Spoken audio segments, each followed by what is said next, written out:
Good morning. Welcome to Ask Abby live streaming today on this beautiful Monday.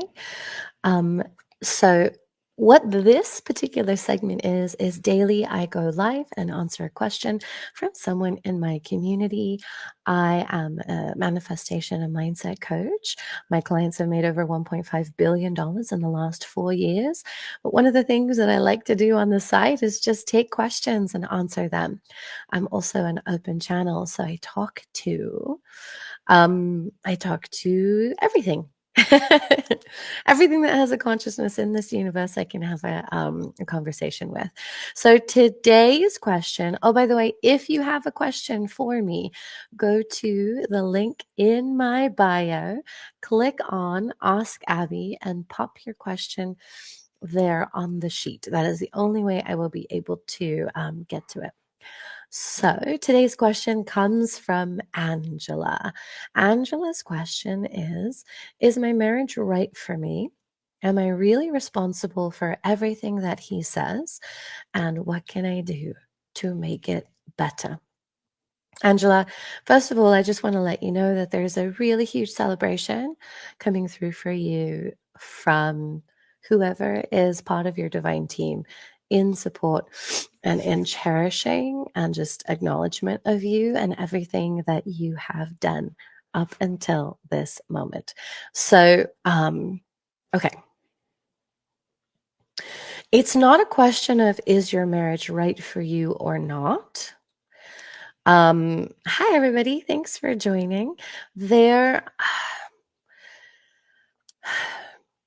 on this path in life, we have infinite available opportunities to us to learn a variety of different lessons. Before we come to Earth, it's my belief that we plan out like kind of the big lessons that we choose to learn when we come to Earth. But the thing is, because we maintain free will, because we maintain sovereignty at every single juncture, at every decision point, we get to choose. Do we want to stay on the path that we had previously laid out for ourselves? Or do we want to try something different? Or do we want to soften it? Was it too aggressive? Or do we want to learn a slightly different lesson? Or do we want to add in a few other 100 lessons while we're here? Right. So, um, because at every single decision point we get to make a choice, there are infinite amount of lessons that we can learn, and then there are infinite amount of people. Well, I say infinite, but there's 8 billion. There's a finite amount of people. 8 billion feels infinite if you were to know all 8 billion amount of people that you can learn your lessons with. Okay. So you get to decide what the lessons are that you want to learn. And then the universe will respond by bringing you people and situations that will serve you in learning that lesson. Spoiler alert, it's not like, it always reminds me of the quote from um, Evan Almighty, right? Morgan Freeman, as God says, when you ask for patience, are you just given patience? Are you given situations that will allow you to cultivate patience? Well, yeah, the second one. Why? Because if you're given patience, it just wouldn't land. We have to go through the actual embodying of the patience by experiencing the situations that will allow us to embody that patience, right? So, with your question, so that's kind of a lot of context to answer your question. Is your marriage right for you? Well, it depends. What kind of lessons would you like to learn in your marriage? Do you want to learn um, how to bring two people's wildly different ideas of what a relationship is supposed to look like and find cohesion within that and find a point of um, a point of when two people agree, compromise.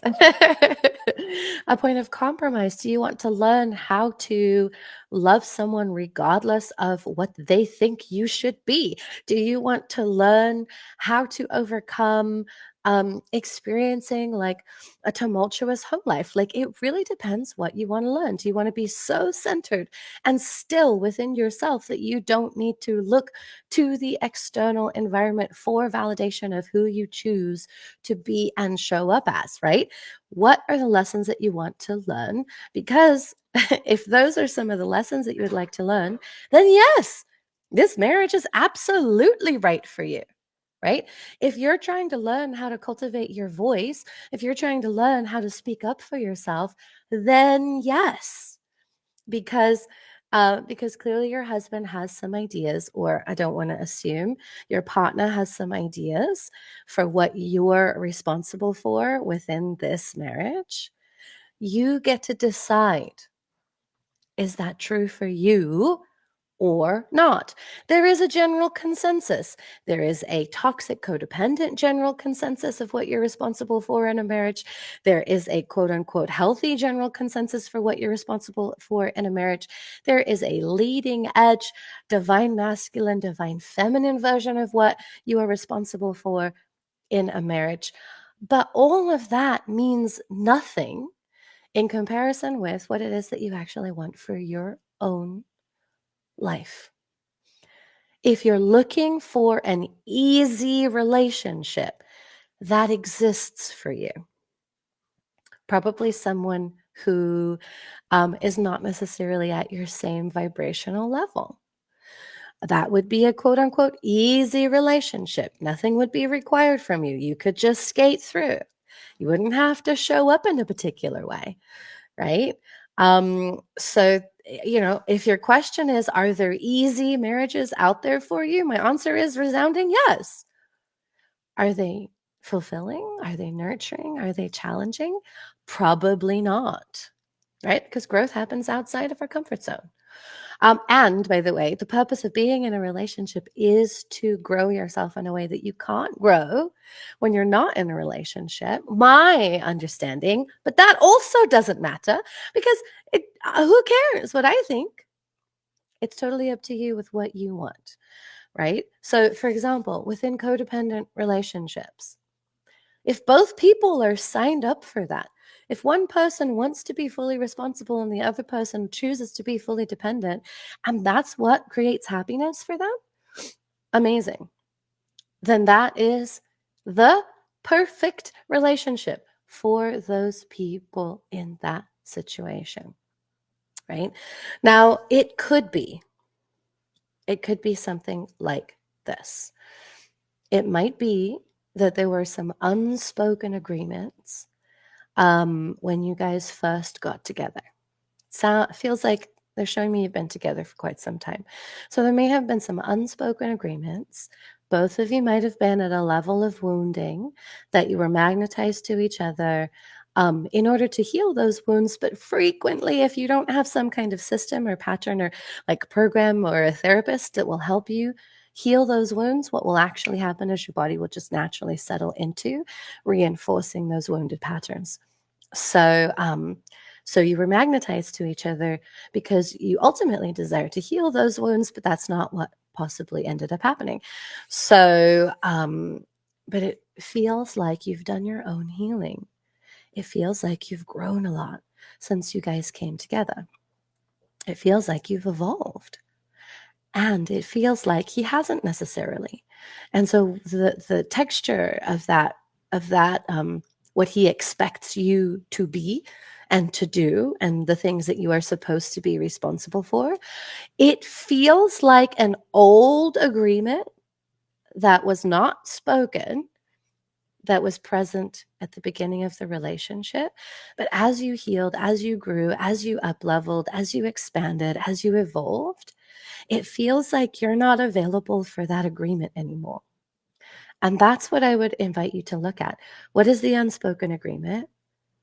And what part of that unspoken agreement are you not available for any longer?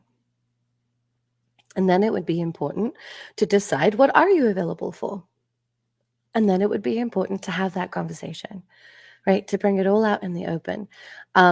Vulnerable communication supports intimacy in relationship. And vulnerable communication is not comfortable, it's not easy, it's not fluffy, it's not peaceful. Often it can have elements of kindness and love and support, right?